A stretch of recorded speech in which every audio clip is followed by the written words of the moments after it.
Of a self-attributed intention has to be somewhat provisional. Could be a self-inflated or self-demeaning characterization, the truth of which can be known only in the deed, only after they and we see what they actually do. And it's partly because the possibility of self-knowledge in these contexts is inextricably linked with the possibility of knowledge of others' intentions and motives, the right interpretation of past actions, right act description, and so forth, that none of these characters can master so much information. And so it's next to impossible for them to know how they feel about something or what they want.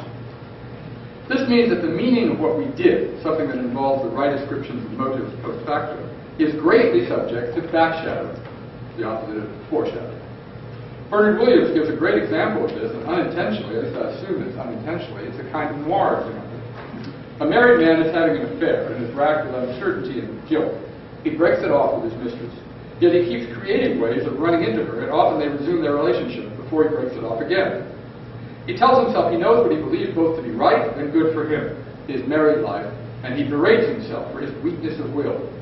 This continues until finally the man comes to believe that he belongs with his mistress, divorces his wife, and lives a happy life with his new wife.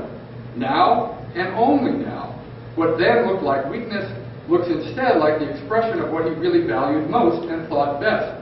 He turned out to be wrong about himself, about what he wanted most, and not weak-willed at all. In fact, he turned out to have been willing to take risks to his security for the sake of his love. Another example would be the great neo-noir Chinatown.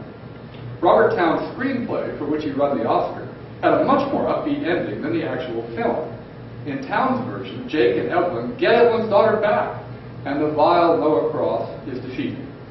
On the set, setting up the shot, getting ready to film it, Polanski changed everything at the last minute. And that changed everything we had just seen. In Polanski's infinitely superior ending, Cross wins and gets his granddaughter, who is also his daughter, back.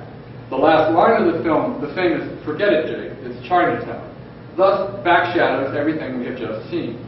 A picture of collectively effective agency becomes a picture of naive, futile, and pathetic gestures at a fate that was all along unaltered. So when Jeff is riding with Anne in the car on the way back to Wits, he's clearly not only narrating what happened, he's struggling to get some perspective on what it was he actually did and what that implies about what he must do, where that means a struggle to reconstruct what his motives and intentions might have been, something I think he, ironically, obviously, and we will finally only be able to see in the ultimately belated situation where this is all over and he's dead. He's also, of course, trying to control Anne's picture of what happened. Film noirs are often quite justly criticized for their astonishingly explicit misogyny.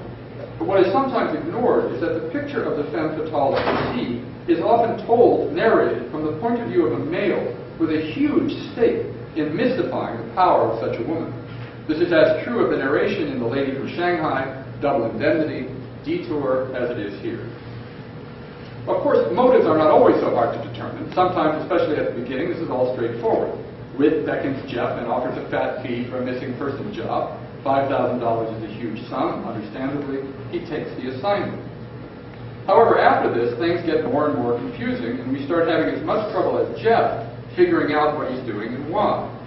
Jeff comes to know he's being framed for the murder of eels and succeeds in upsetting their plans and tries to get Wit's tax documents for himself, so he can, he obviously hopes, blackmail himself out into the clear, free of the eels frame-up and any suspicion of murdering Jack Fisher.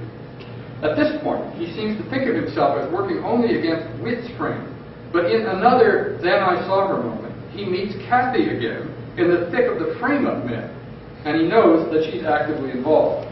This incredible scene is a perfect illustration of him being pulled one way, keeping faith with Kathy, and then another way, betraying her, remarkably within seconds of one another. So you'll see in the first, it's clear from eye contact between them that he's about to lie for her about how he knew a piece of information, and he does lie.